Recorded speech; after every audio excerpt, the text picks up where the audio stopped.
that's a tough one. Yeah. Wow. That's really tough.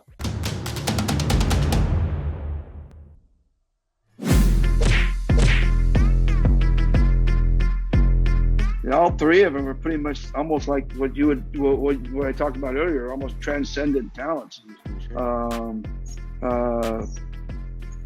Thirdy, of course, is, who would have thought that he would be this good? I mean, when I coached him in a all-star game along with his brother Kiefer. Kiefer was just head and shoulders above Thirdy. I mean, it wasn't even a comparison. And I was always saying, I said, boy, tough, because he has to compare himself with Kiefer all the time. But then he has just, elevated over the last couple of years his game. That now he's at a level of Kiefer and maybe even surpassing it. It'll be interesting to see him in the PBA and see how well he does.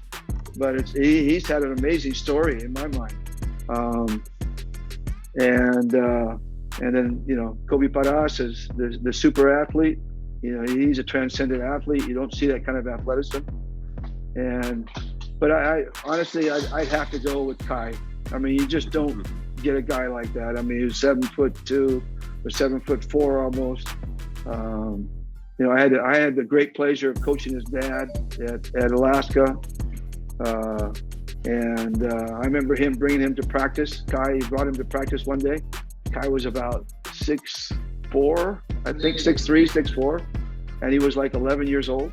And I was like, I go, oh, your son? He goes, yeah, he's 11 years old. I almost fell down, 6'4", 11 years old, or 10 or 11 years old. It was amazing.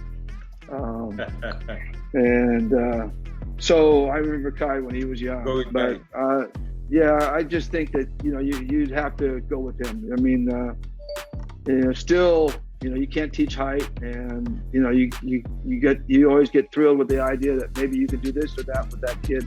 So I'd go with the size.